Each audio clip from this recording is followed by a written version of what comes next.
Baik, Assalamualaikum warahmatullahi wabarakatuh. Perkenalkan, nama saya Muhammad Abir Afrisya. Di sini saya akan memaparkan ide bisnis saya, yaitu Berkah Nur Cahaya Kita. Untuk mengikuti video seleksi tahap 2 bersama saya Lever Energy Solution 2024. Baik, adapun latar belakang dari ide bisnis ini, yang pertama adalah potensi penjualan panel surya di Indonesia. Panel surya menawarkan banyak manfaat seperti penghematan biaya dalam jangka panjang, kemandirian energi, dan kelestarian lingkungan. Dengan memanfaatkan tenaga matahari, rumah tangga, dan dunia usaha, dapat mengurangi ketergantungan mereka pada sumber energi tradisional dan menurunkan tagihan listrik mereka. Ya, walau untuk biaya awalnya itu sangat besar, tapi apabila dalam waktu yang panjang, itu menjadi energi alternatif yang bersih dan terbarukan, sehingga berkontribusi terhadap komitmen Indonesia dalam memerangi perubahan iklim. Karena itu termasuk akan kaya manfaat ya dari panel surya ini. Dan yang ketiga, tentu berkontribusi terhadap masa depan Indonesia yang lebih maju dan berkelanjutan seperti itu. Lalu apa sih yang ditawarkan oleh bisnis ini? Sebelum itu ada beberapa step. Yang pertama adalah memanfaatkan kekuatan media sosial, dan yang kedua memahami kebutuhan pasar lokal, dan yang ketiga adalah target, di mana kita di sini mematoki 1.000 pembeli setiap bulan dengan asumsi sebagai pembeli panel surya, serta produk usaha lainnya sebagai media iklan. Nah, tentu dalam berjual di media sosial ini adalah cara unik gitu.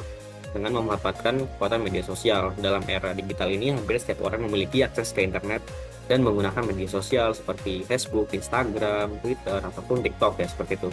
Nah, dengan platform tersebut, para penjual atau kita dapat dengan mudah mempromosikan produk kepada jutaan orang di luar sana. Nah, dalam menjual di Indonesia tentu penting untuk memahami budaya dan kebiasaan warga lokal, menggunakan bahasa Indonesia yang baik dan benar, serta menyesuaikan strategi pemasaran dengan preferensi konsumen Indonesia yang akan membantu meningkatkan keberhasilan penjualan seperti itu. Nah, hal target konsumen dan potensi jumlah yang ingin disasar oleh ide bisnis ini, yaitu 1.000 pembeli setiap bulan dengan asumsi sebagai pembeli panel surya, serta produk usaha lainnya sebagai media iklan. Nah, salah satu target konsumen utama panel surya ini adalah sektor komersial dan industri. Nah, tentu banyak perusahaan dan pabrik di Indonesia telah beralih ke panel surya sebagai sumber energi alternatif yang lebih ramah lingkungan dan hemat biaya. Dengan jumlah perusahaan yang terus bertambah, potensi jumlah pembeli panel surya di sektor ini sangatlah besar, seperti itu. Dengan meningkatnya kesadaran akan pentingnya energi terbarukan dan semakin terjangkaunya harga panel surya, potensi jumlah pembeli panel surya ini tentunya akan terus meningkat, dan pemerintah dan perusahaan energi terus mendorong penggunaan energi terbarukan, sehingga panel surya akan menjadi pilihan yang semakin populer gitu di masa depan. Nah, dilanjutkan ke pendapatan hasil usaha. Nah, di sini rencana dari bisnis dalam menghasilkan pendapatan melalui selisih harga produk sekitar 10% dari modal produk ditambah biaya iklan, usaha, tempat usaha, ditambah biaya personal, penjual, biaya komitmen, dan biaya lainnya. Nah, pendapatan melalui selisih harga produk sekitar 10% dari modal adalah strategi yang sangat menguntungkan gitu kan bagi bisnis. Dengan menetapkan harga jual yang sedikit lebih tinggi dari modal produk, kita dapat menghasilkan pendapatan yang signifikan. Nah, kenapa strategi tersebut sangat efektif gitu kan? Ada beberapa alasan. Yang mana yang pertama, selisih harga sekitar 10% memberikan ruang untuk menghasilkan keuntungan yang layak.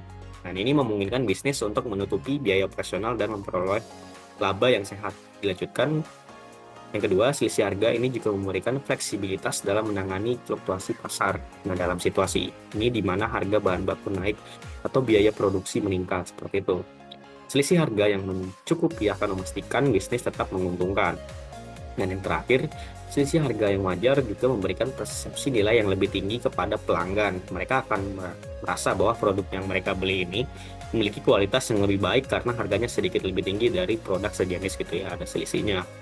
Nah, tentu pendapatan melalui selisih harga produk sekitar 10% ini dari modal produk adalah strategi yang sangat menguntungkan. Dengan mengimplementasikan strategi ini, bisnis dapat memperoleh pendapatan yang signifikan, menangani fluktuasi pasar, dan memberikan persepsi nilai yang lebih tinggi kepada pelanggan. Nah, lanjut, adapun peran dan kunci atau mitra atau stakeholder ya, dalam merealisasikan dan mengembangkan bisnis ini. Nah, jadi mitra mengembangkan bisnis ini adalah masyarakat lokal yang menjadi lokasi usaha. Nah, masyarakat lokal ini memiliki pengetahuan dan pemahaman yang mendalam tentang kebutuhan dan preferensi konsumen di daerah tersebut, kan namanya juga daerah mereka gitu. Nah, mereka juga memiliki jaringan yang kuat dengan pelaku bisnis lokal lainnya yang dapat membantu kita dalam memperluas jangkauan dan mencapai target pasar yang lebih luas seperti itu.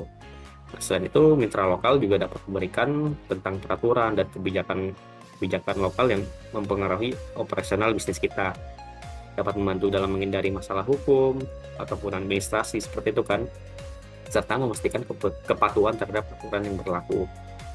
Selain manfaat praktis, bekerja sama dengan masyarakat lokal juga memberikan dampak positif secara sosial dan ekonomi.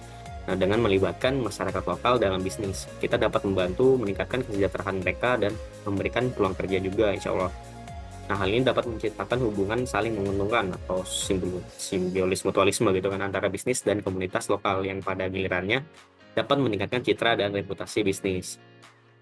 Nah, tentu juga melibatkan masyarakat lokal dalam mengembangkan bisnis adalah langkah yang cerdas itu dan strategis. Hal ini dapat memberikan dan manfaat praktis dan sosial yang signifikan serta membantu mencapai kesuksesan jangka panjang seperti itu.